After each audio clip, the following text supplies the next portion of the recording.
The Little Mermaid, and I was like, I want to be the voice of a Disney princess. And it's oddly enough, Lea Salonga, who is the singing voice for Princess Jasmine and Mulan. She's Filipino, and she's like my idol. Someday I'm gonna meet her, and then I'm gonna like cry.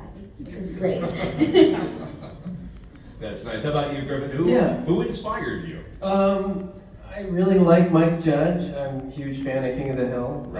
But when I was starting voice acting and really didn't know much about it, any younger male voice actors that were working and making a living, I really was inspired by, like Greg Sipes, and there's another guy at my agency, and I was just like, oh my gosh, how are you doing this thing? How are you? Because they had a similar vocal print, so I was like, that's who I want to aspire to be. Yeah. So. And who inspired you, young I'd lady? say who inspired me, and I'm a lot older than the rest of our panel, but you know, voice acting just isn't about a voice, it's about the actor and the essence of the actor. And I grew up, just loving the comedy of Carol Burnett. Oh, yeah. The Carol Burnett show, and a lot of those Lucy and those comedians of our time. And I just feel like that's what really, inspired me to be a performer and want to be in television. Okay, let me ask you a question. We'll go back down the line the other direction. Do you have a preference to recording at home or recording in a studio? I like recording at the studio because I don't have to worry, I don't have to think about, even though we have a great booth and great, broadcast quality setup, which you pretty much need now.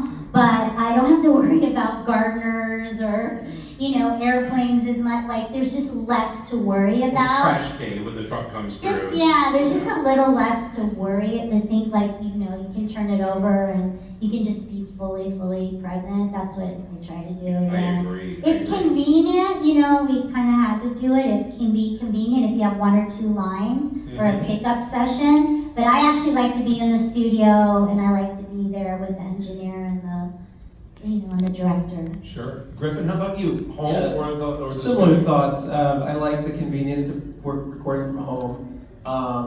Or if you're in a bind and you have, maybe you have multiple sessions and you need to do them from home so you can go back to back. But recording in the studio with people is really nice, especially after, the pandemic. That interaction is important. Yeah, it's nice to see familiar faces, and it's also nice to not wear so many hats. Like when you're recording from home, you are engineering and you're acting and you're making sure Zoom is on. It's just it's a lot of screens. It's a lot of things on your screen. So I would do in person. Anne? Same. When I said this earlier, but there's something about the energy of being in person as far as performance that you don't get when you're just acting across the internet. Yeah. Susie, same for you?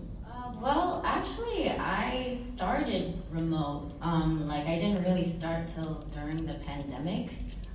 So I got used to it, and I actually started liking it. I didn't actually start going in studio until very recently, I would say, maybe even this year. Was it hard to adjust to? A little bit. I'm very introverted, so. A little nerve-wracking having people staring through the window at you while you're recording. Yes, for sure. Making weird faces and but I enjoy both at this point. I do like the energy with people being there, but I'm also comfortable doing it at home as well because I'm used to it.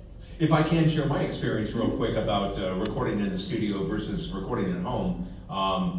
Today, when you don't get a voice acting role that you've auditioned for, we have what's called silent rejection. You just don't hear from them. Back in the day, I'm much older, you'd be reading a line, they go, okay, thank you, next.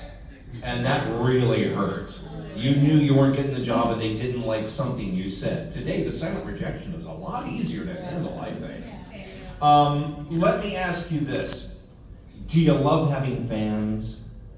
What's it like having fans? I don't really think of it as having fans as much. I just think of it as feedback. We work especially in anime, we work in a padded room by ourselves, maybe it's just us and the director, or us, the engineer and the director. But I loved performing in theater, so I love when I get to come to a convention, I get to meet all of you and I hear how the characters I breathe life into, or the stories, how they touch your lives, and there's an exchange. And I think that is something that's, priceless. And it's my favorite part of the job, actually. Yeah. Because it is like a solitary kind of job. I mean, sometimes when you're doing mainstream animation, like for example, Hi Hi Puffy Amiyumi, I'm in the room with the whole cast and we're interacting with each other, and then they animate that material, after we record it. But this is really awesome. Yeah. Griffin, how about you? Same. It's amazing to have fans. I wouldn't be here right now if it weren't for you all. So that's pretty cool. It's also been a way to share some other things I'm passionate about, like my music. Once Genshin Impact blew up, and people started following me, I was able to share my band, and so now we have fans for that too. So I'm totally stoked and grateful for it.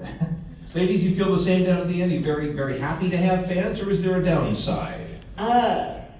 Is there really a I downside? mean, I think. Well, if you've ever had a stalker, then... Oh no, I'm lucky I have not yet. I guess No. knock on wood. Please don't stop me. No, I'm lucky. Everyone has been very friendly and Yeah. very accommodating. But we're fans ourselves. Exactly. So I feel like we're just a part of a whole community who gets to interact with each other and like share memes and just geek out over what we do, and we just love it just as much as you guys. Yeah, like we're passionate about the stuff Yeah. we work on, and then to be able to share that passion with the people who come up and talk to us is really special. Very gratifying, isn't it? Mm-hmm. Susie, you're a prolific voice actor. Let me ask you this. Do you have